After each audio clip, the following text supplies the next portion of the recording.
کیا بیسن پر کھڑے ہو کر کے وضو کر سکتے ہیں؟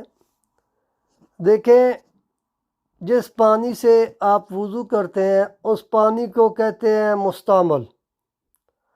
جب آپ وضو کرتے ہیں تو اگر جو مستعمل پانی آپ کے کپڑوں کے اوپر، جسم کے اوپر لگتا ہے تو اس سے نہ کپڑے ناپاک ہوتے ہیں نہ جسم ناپاک ہوتا ہے، تو اس سے کوئی حرج نہیں ہے، آپ بیسن کے اوپر کھڑے ہو کر کے وضو کر سکتے ہیں، آپ کا وضو ہوگا۔